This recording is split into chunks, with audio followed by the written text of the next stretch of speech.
When World War II ended in May 1945, Europe was in ruins.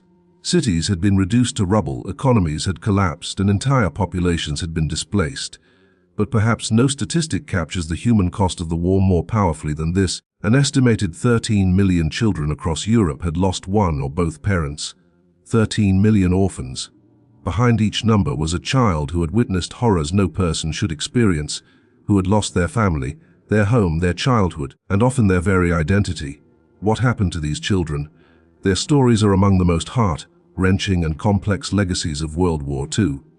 Some were Jewish survivors of the Holocaust, the remnants of families that had been systematically murdered. Others were German children orphaned by Allied bombing or the collapse of Nazi Germany. Still others had been kidnapped by the Nazis as part of the Lebensborn program, stolen from their families and given German identities. Millions more were displaced across borders, separated from families, unable to speak the languages of the countries where they found themselves. And then there were the wolf children, who roamed the devastated countryside, surviving however they could in a landscape of ruins. The international effort to care for these children was unprecedented in scale and scope. Organizations like the United Nations Relief and Rehabilitation Administration mobilized thousands of workers and spent billions of dollars. Innovative children's homes like Kloster Indersdorf and Kinderdorf Pestalozzi pioneered new approaches to trauma care. Families around the world opened their homes to adopt war orphans. Yet despite these efforts, hundreds of thousands of children slipped through the cracks, their fates unknown, their identities lost, their trauma unhealed. This is the story of what happened to war orphans after World War II. Not a single story, but millions of stories, each one a testament to human resilience and the enduring scars of total war. To understand what happened to war orphans, we must first grasp the unprecedented scale of destruction that World War II inflicted on Europe's children. The war killed an estimated 75 million people worldwide, with the vast majority of deaths occurring in Europe and Asia. Unlike World War I, where military casualties exceeded civilian deaths, World War II deliberately targeted civilian populations. The Axis powers, particularly Nazi Germany and Imperial Japan, slaughtered civilians as a matter of policy. For Germany, killing civilians was not a side effect but a primary war goal. The demographics of loss were staggering. In every combatant nation, enormous numbers of fathers were killed at the front. But World War II also killed mothers at home through bombing, starvation, disease, and genocide. Children were therefore more likely to lose not just their father but both parents. In Poland alone, an estimated 300,000 children were orphaned. Yugoslavia lost 200,000 children to orphanhood. Germany, despite being the aggressor, saw at least 53,000 children orphaned by war's end. The Soviet Union's losses were almost impossible to calculate, but certainly numbered in the millions. Jewish children faced near total annihilation. Of the 1.5 million Jewish children living in Europe before the war, approximately 1.3 million were murdered in the Holocaust. Only about 180,000 survived. Some survived in concentration camps, though very few children made it through the camp system alive. Others survived in hiding, sheltered by non-Jewish families at enormous risk to themselves. Some lived in monasteries or convents. Some joined partisan units. Others fled to the Soviet Union and survived under catastrophic conditions. After the war, many of these child survivors found themselves without any living relatives, alone in a continent of ruins. The number of unaccompanied children, documented by the International Tracing Service, provides a glimpse into the administrative challenge facing relief organizations. By August 1946, they had registered 884 children and adolescents as unaccompanied, meaning they were found without parents or adult relatives as a consequence of the war. Of these 811 were Jewish. These numbers represented only the children who were officially registered and documented. Countless others were never counted, their fates unknown. But orphanhood was not the only problem. Millions more children had lost one parent, usually their father, who had been the family's primary or sole income earner. This plunged entire families into poverty. Women who had never worked outside the home suddenly had to support children, while societies struggled to rebuild. The participation of women in the workforce surged out of necessity, contributing to long-term social changes in the role of women. But for children, the absence of a parent meant not just economic hardship, but also emotional trauma and lack of supervision at a time when societies were barely functioning. By 1945, the estimated number of displaced persons in Europe had risen to 40 million people. 2 years later, the number remained staggeringly high. These weren't just adults, but entire families, including millions of children. Some were refugees fleeing the advancing Soviet army. Others were former forced laborers, concentration camp inmates, or prisoners of war. Still others were ethnic Germans being expelled from Eastern Europe in one of history's largest forced population transfers. In this chaotic movement of peoples, children were separated from families, abandoned, lost, or simply left to fend for themselves. Among all the categories of war orphans, Jewish children occupied a unique and particularly tragic position. They were the survivors of an attempted genocide, the remnants of families and communities that had been systematically destroyed. The psychological burden they carried was immense, and the challenges they faced after liberation were complex and often misunderstood by those trying to help them. Most Jewish child survivors were found in displaced persons camps established by the Allies in the occupied zones of Germany, Austria, and Italy. These camps were meant to be temporary shelters, but many displaced persons remained in them for years as the international community struggled with where and how to resettle them. Living conditions in many DP camps were initially appalling, little better than the concentration camps from which survivors had been liberated. An August 1945 investigation by Earl Harrison, the U.S. representative on the Intergovernmental Commission on Refugees, revealed that survivors were sometimes housed in the same camps where they had been imprisoned, guarded by soldiers, living behind barbed wire, fed inadequate rations, and denied basic dignity. Harrison's report shocked the American public and political leadership. President Harry Truman ordered General Dwight D. Eisenhower to immediately improve conditions. Progress was slow, hampered by the scale of the crisis, limited resources, bureaucratic inertia, and in some cases outright anti-Semitism among occupation personnel. But gradually conditions improved. Special children's centers were established to separate young survivors from the traumatized and traumatizing adult population in the general DP camps. The first specialized displaced persons children's center in the American zone of Germany was established in July 1945 at Kloster-Indersdorf, a former monastery not far from the Dachau death camp. 11 United Nations workers, designated as Team 182, took over the facility where the Sisters of Mercy of St. Vincent de Paul had operated an orphanage until the Nazis commandeered it. Between 1945 and 1948, Kloster-Indersdorf would become home to more than 1,000 child and adolescent refugees, both Jewish and non-Jewish. What made Kloster-Indersdorf revolutionary was its approach to trauma care. Rather than simply providing food and shelter, the staff recognized that these children needed psychological healing and a sense of security. The center was led by Lillian Robbins, an American social worker who understood that children who had survived the Holocaust were not simply orphans in need of homes, but traumatized individuals who needed specialized care. Under the guidance of Social Welfare Officer Greta Fischer, the staff committed to give each child a feeling of security along with an understanding that he or she was desired and loved. The children at Kloster-Indersdorf had experienced unimaginable horrors. Some were concentration camp survivors bearing physical and psychological scars. Others had hidden for years, living in constant fear of discovery. Many had witnessed the murder of their parents and siblings. They arrived malnourished, sick, and deeply traumatized. Many were unable to speak about what they had experienced.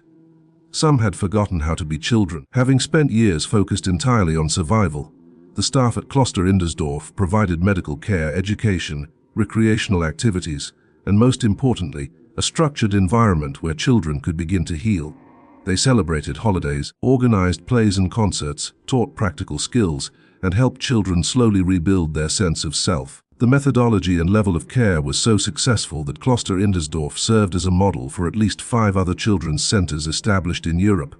In April 1945, the first UNRWA team entered the American zone where agency representatives eventually registered between 6,000 and 7,000 displaced children, teenagers, and young adults considered lost amidst the ravages of war. But the fundamental question remained: what would happen to these children long term?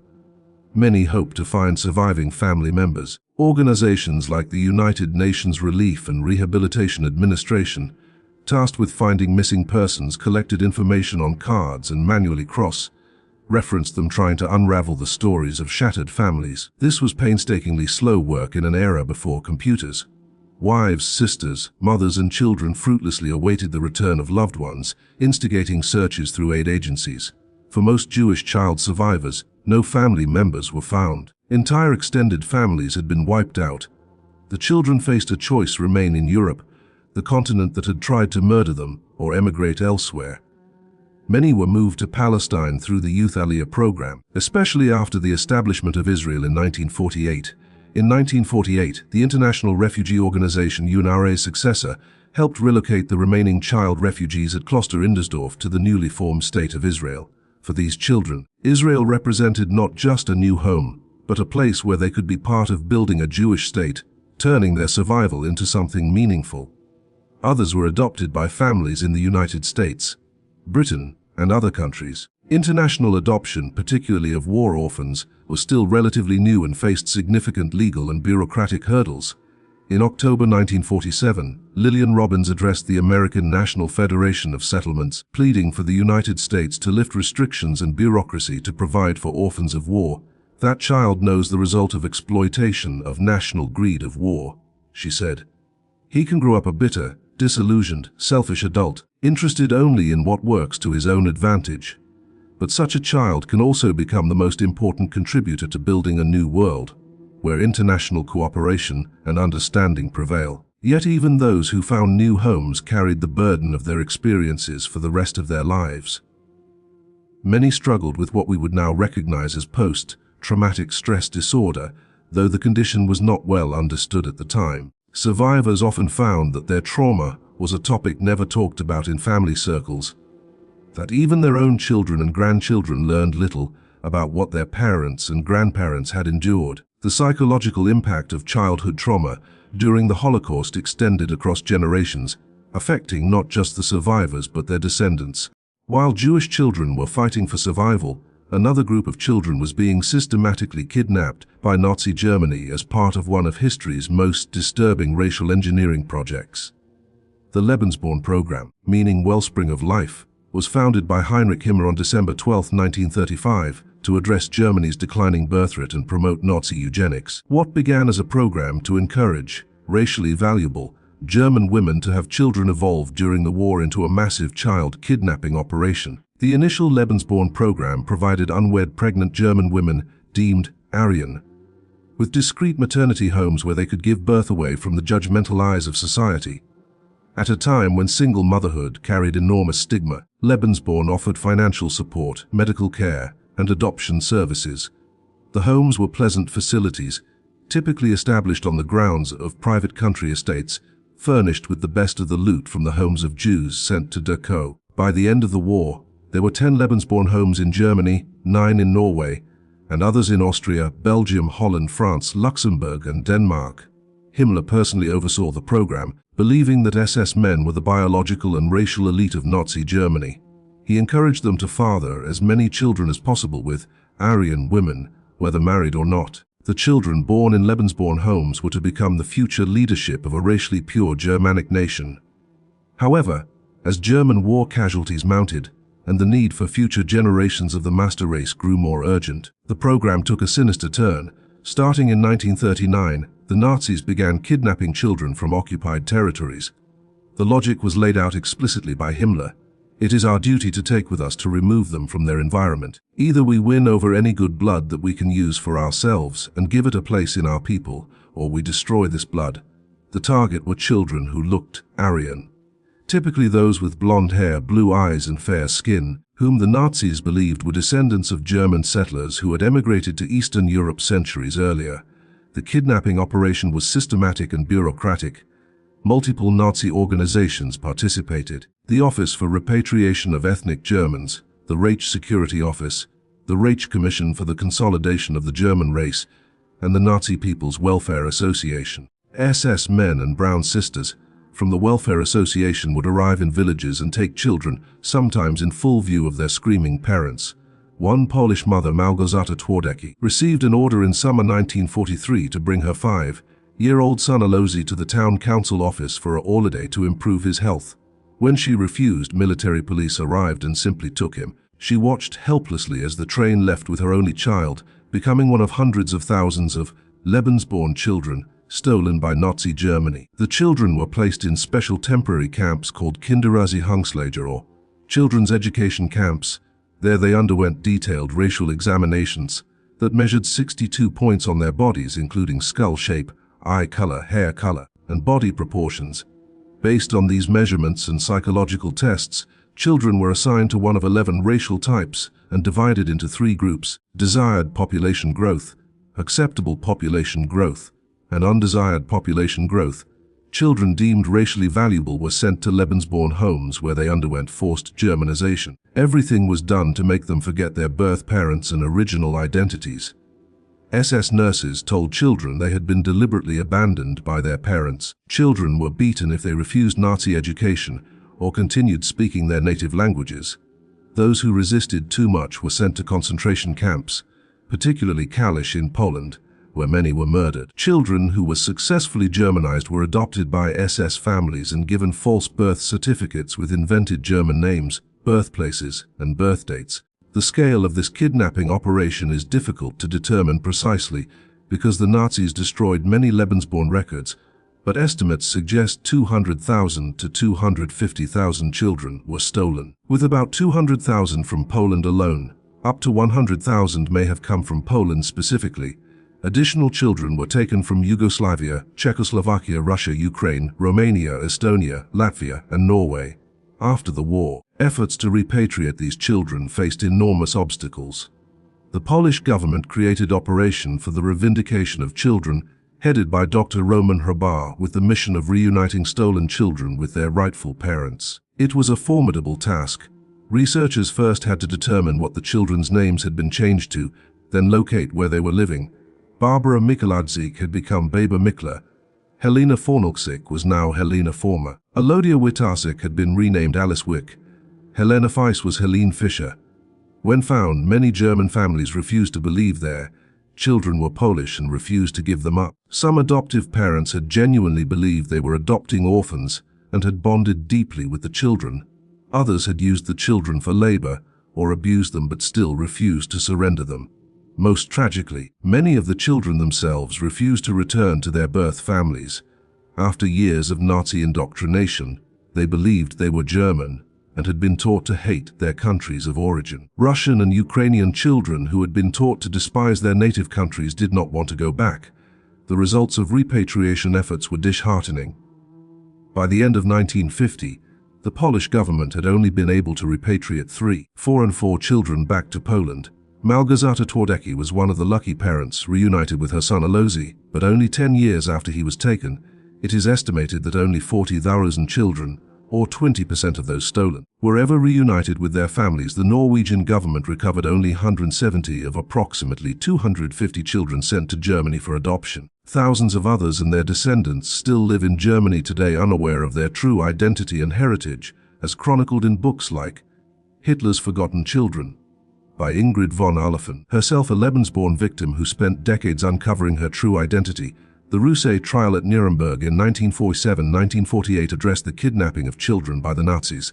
The Nuremberg trials ruled that the abductions, exterminations, and Germanization constituted genocide. However, many of the children who testified did so with their parents afraid to let them return to Germany.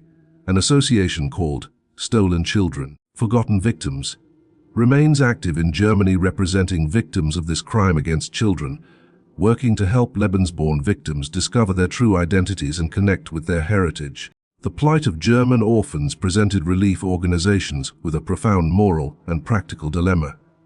These were children of the nation that had started the war, perpetrated the Holocaust, and brought unprecedented destruction to Europe. Yet they were also innocent victims, children who had not chosen to be born German and who had suffered terribly in the war's final years. How should the Allies treat them?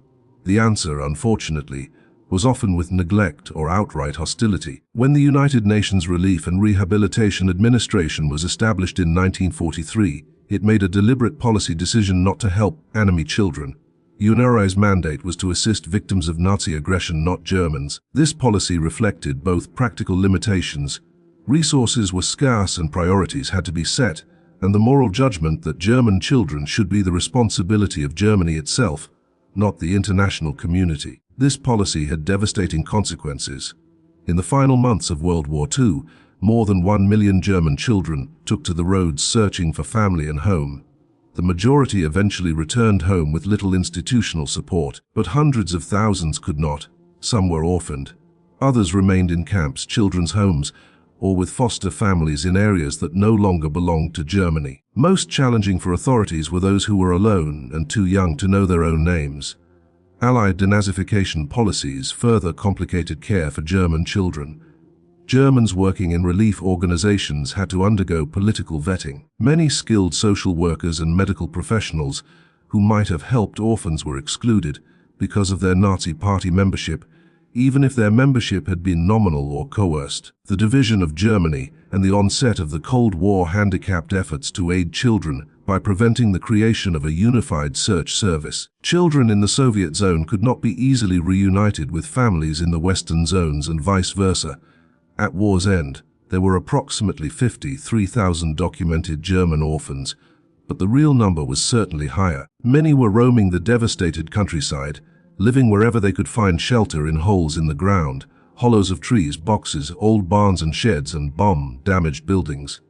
These wolf children survived through scavenging, begging, and petty theft. Some formed into groups for mutual protection and survival. Others wandered alone, traumatized and malnourished. The physical and intellectual effects of war on these children were severe and long-lasting. The destruction of schools, absence of teachers, malnutrition, and destruction of health facilities and hospitals all played a part. Studies have shown that Germans who were school-aged during World War II had 0.4 fewer years of schooling on average in adulthood, with those in the most hard-hit cities averaging 1.2 fewer years of education. The cognitive development of an entire generation was impaired by the war. The death rate in immediate post-war Germany was catastrophic.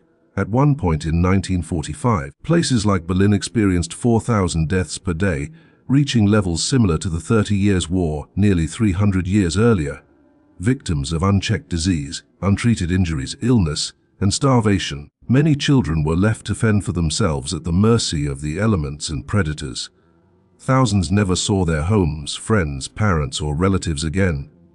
The fates of many thousands of children were never learned. Some relief did come from unexpected sources. In 1945-1946, the Irish Red Cross organized Operation Shamrock, bringing over 1,000 children from bombed-out or starving areas of the continent to live with Irish families in Ireland. German children were among those helped. They were fed special diets to help them adjust to normal food again before being sent to Irish families. Some eventually returned to their parents. Others remained in Ireland and were adopted by their host families. The Save the German Children Society was established in the aftermath of the war to help German orphans and children whose heart-sick mothers could not feed them. These charitable efforts, while valuable, could only help a fraction of the children in need. The vast majority of German orphans had to survive through the efforts of overwhelmed German authorities, relatives who could barely feed themselves, or through their own resourcefulness in a landscape of ruins. Posters of missing children were put up all over Germany and Austria. Heartbreaking appeals from parents searching for lost children or from children searching for lost parents. Many of these reunions never happened. The children who survived faced not just physical deprivation, but profound psychological trauma that would affect them for the rest of their lives. Unlike Jewish survivors who could claim victim status and receive some sympathy, German orphans carried the stigma of being children of the aggressor nation, making their suffering less likely to receive acknowledgement or support. Despite the overwhelming challenges, the international community mounted an unprecedented relief effort to help war orphans. The United Nations Relief and Rehabilitation Administration, established in 1943, became the primary organization coordinating this work. By 1947, UNRWA had employed over 14,000 workers and spent over $4 billion in relief efforts across Europe. This massive operation saved countless lives, though it could never fully meet the scale of need. UNRWA's work was complicated by political realities. The organization operated in zones of occupation controlled by different Allied powers, each with its own priorities and policies. The British, Americans, French, and Soviets did not always cooperate, and the onset of the Cold War made cooperation increasingly difficult.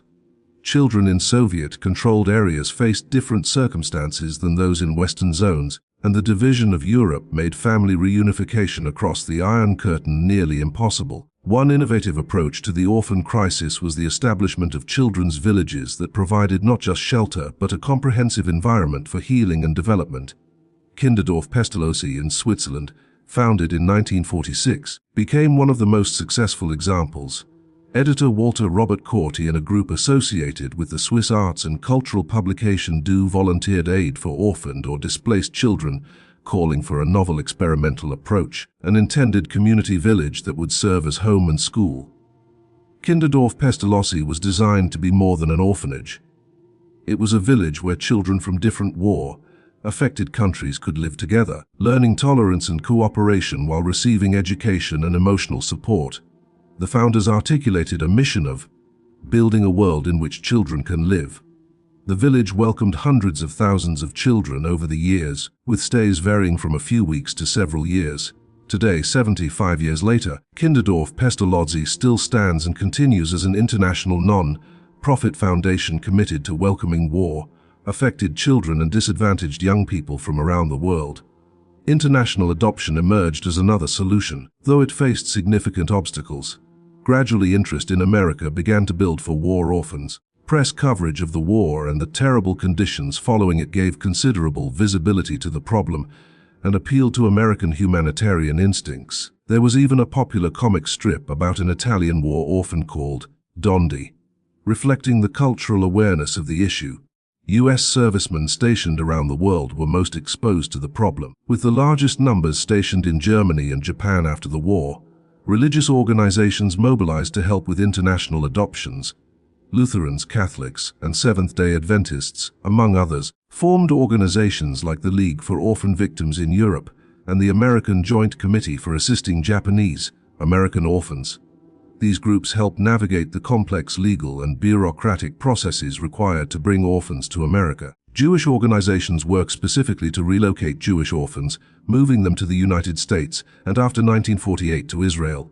However, international adoption was not always motivated by pure altruism. Another factor was children fathered by American servicemen with local women, essentially creating half Americans. The military and American society felt some obligation toward these children, even though they also faced discrimination. Similarly, German children fathered by Allied soldiers faced stigma in post-war Germany, caught between two identities. Not all international adoptions were made by Americans, though the vast majority were. The adoption process revealed both the best and worst of human nature. Some adoptive families provided loving homes and genuine care for traumatized children. Others exploited the children for labor or treated them poorly. The long-term outcomes varied enormously depending on the specific circumstances of each adoption. Progress in clearing the displaced persons camps was frustratingly slow. It would not be until a final drive to clear the camps in 1959 and 1960 that the last European refugee camps would close. For children who spent years in these camps, their entire childhoods passed in institutional settings, waiting for permanent homes that sometimes never materialized. The psychological impact of this prolonged limbo was severe, creating attachment disorders and developmental delays that affected these children for life. The war orphans of World War II carried the psychological and physical scars of their experiences for the rest of their lives. Research has shown that childhood trauma has profound and lasting effects on mental health, relationships, and even physical health decades later. Many survivors struggled with what we now recognize as post-traumatic stress disorder, depression, anxiety, and attachment difficulties. For those who had witnessed the murder of parents or siblings, or who had survived concentration camps, the trauma was particularly severe.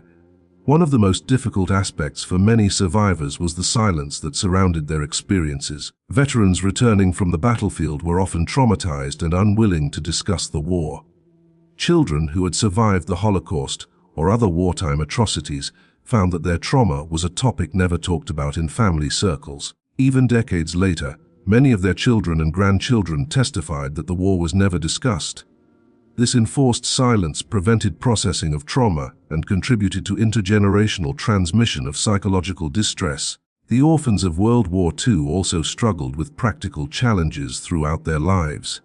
Those who had missed years of schooling found their educational and economic opportunities limited. Children who had spent critical developmental years focused entirely on survival often had difficulty forming healthy relationships as adults. Those who had been given false identities, particularly Lebensborn victims, sometimes spent decades trying to discover their true origins, a quest that was both psychologically necessary and deeply painful. However, the war orphans' experiences also contributed to important changes in how societies understand and respond to childhood trauma. The work done at places like Kloster Indersdorf pioneered approaches to trauma-informed care for children that influenced later developments in child psychology and social work. The recognition that children need not just physical care but psychological support and stable, loving environments became increasingly central to child welfare work. The war orphans also contributed to significant social changes. The massive displacement and international adoption of children helped break down some national and ethnic barriers. Children raised in one country by parents from another learned to navigate multiple cultural identities. The experience of caring for war orphans from former enemy nations challenged simplistic notions of national guilt and encouraged more nuanced understanding of individual responsibility versus collective identity. For Jewish survivors in particular, the experience of the orphan generation shaped the identity and culture of post-war Jewish communities. Many survivors who settled in Israel channeled their experiences into building the new state, determined that the Jewish people would never again be so vulnerable. Others who settled in America, Britain, or other countries became advocates for human rights, Holocaust education, and refugee assistance. Their determination that future generations had never forget what happened to them helped ensure that Holocaust memory remained central to post-war moral education. The Lebensborn victims and their advocates pushed for recognition of the child kidnapping program as a distinct war crime and worked to help victims discover their true identities. Their efforts contributed to international law regarding the treatment of children in armed conflict and the crime of forcibly transferring children from one group to another as an act of genocide. The question of what happened to war orphans after World War II does not have a single answer. It has 13 million answers, each one a unique human story shaped by factors including nationality, religion, geography, and the specific circumstances of how they became orphaned. Some found loving adoptive families and built successful lives. Others spent years or decades in institutions. Still others died in the chaos of the immediate post-war period. Uncounted and unmourned, the Jewish child survivors who made it through the Holocaust represented a tiny fraction of the Jewish children who had lived in Europe before the war. Most established new lives in Israel, America, or other countries, carrying with them memories of murdered families and destroyed communities. Their survival itself was a form of resistance against the Nazi attempt to eliminate Jewish people entirely, and many dedicated their lives to ensuring that the Holocaust would be remembered and its lessons taught to future generations. The Lebensborn children faced the peculiar tragedy of having their identities stolen. Many never discovered their true origins.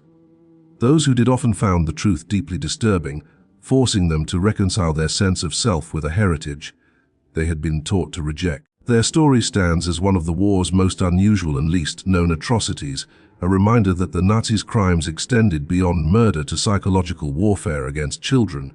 German orphans carried a different burden, the stigma of being children of the aggressor nation. While they suffered terribly, their suffering received less sympathy and institutional support than other groups of orphans. Many survived through their own resourcefulness in incredibly difficult circumstances, their experiences largely forgotten in the broader narrative of the war. The international relief effort, while unprecedented in scale, could not meet all the needs created by such massive destruction. Organizations like URA and innovative institutions like Kloster Indersdorf and Kinderdorf Pestalozzi did vital work and saved countless lives, but hundreds of thousands of children received inadequate care or fell through the cracks entirely. The bureaucratic obstacles, political divisions, resource limitations, and the sheer scale of the crisis meant that many children who desperately needed help did not receive it. What emerges from examining these millions of individual stories is a broader truth about the cost of total war. Wars are fought by soldiers, but the suffering extends far beyond the battlefield to encompass entire societies, with children often bearing the heaviest burden. The orphans of World War II lost not just parents but childhoods, educations, cultural identities, and in many cases their mental health. These losses rippled through the rest of their lives and affected their own children and grandchildren.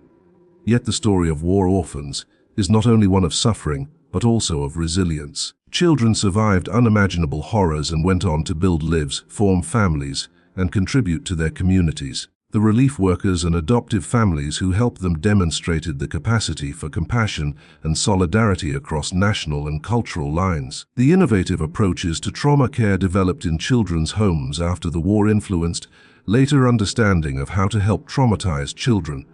Today, as conflicts continue to create orphans and displaced children around the world, the lessons learned from World War II remain relevant. We know now that children need not just food and shelter, but psychological support, education, and stable, loving environments to recover from trauma. We understand that cultural identity matters and that efforts to reunite children with their families and communities should be priorities. We recognize that the international community has a responsibility to protect children caught in conflicts they did not create.